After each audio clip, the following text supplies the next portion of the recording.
Noong Miyerkules, March 27, 2024, nang kumalat sa social media platform na X ang usap-usapang nag-uugnay sa aktres na si Kim Rodriguez sa dating PBA player na si Mark Pingris.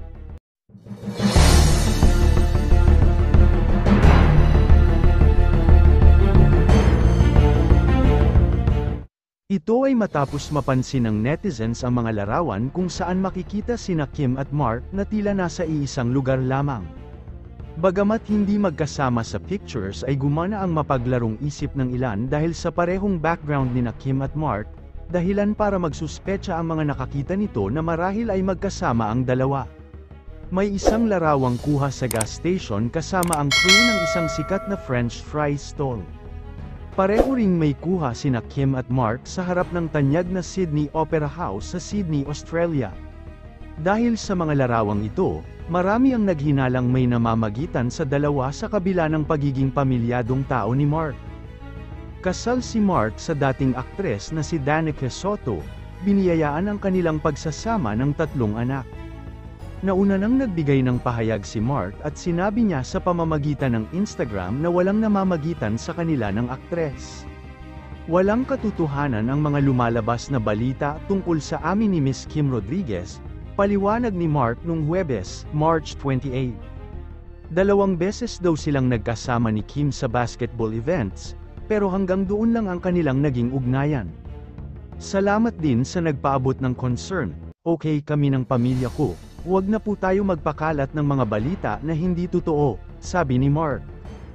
Humihingi po kami ng respeto para hindi madamay ang mga anak namin ni Danica. Salamat po at God bless po. Samantala, sinagot ng showbiz reporter at talent manager na si Ogie Diaz ang issue para kay Kim. Si Ogie ang kasalukuyang manager ni Kim. Sa vlog nitong Ogie Diaz Showbiz Update sa YouTube ay ipinarating ni Ogie ang paliwanag ni Kim kaugnay sa usap-usapan. Bungad ni Ogie, nakausap ko nga itong si Kim Rodriguez dahil ako nga ay binulabog ng mga tawag, ng mga text at mga DM at PM. Kaya kinausap ko yung alaga ko. Syempre bilang manager bilang vlogger din, dalawa yung trabaho ko kasi medyo nahihirapan ako sa sitwasyon na ito. Ako'y tumatayo bilang manager ni Kim Rodriguez. At sa kabilang banda, ako rin ay isang vlogger na inaasahan ninyong lahat na magsasalita kung anong totoo. Tinanong daw ni Ogie si Kim para malaman kung may katotohanan ang kumakalat na balita. Tito, hindi po yan totoo, sagot ni Kim, tungkol sa mga larawan ay lumalabas na nagkataon lamang ang mga ito. Nagpunta ako dyan sa gas station, nag-stopover ako dyan kasi papunta ako ng Subic kasama yung mga kaibigan ko, sabi ni Kim. Dagdag ng aktres, yung kay Mark Pingris po, hindi ko po alam kung kailan yon. Sabi pa ni Ogie, hindi raw sila magkasama nun, kaya sabi niya sa akin, kahit itanong po ninyo dyan sa girl na yan kung magkasama kami ni Mark o pareho niya kaming nakita on that day, that same time, I'm sure alam niya yung totoo.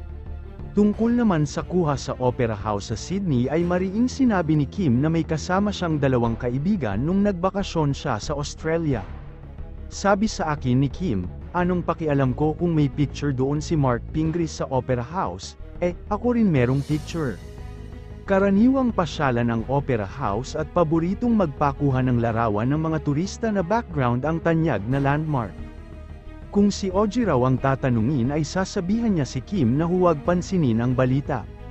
Yung point of view dyan, kung ako bilang manager, sasabihin ko sa kanya huwag na niya patulan yan, for as long as hindi totoo, huwag na niya pansinin.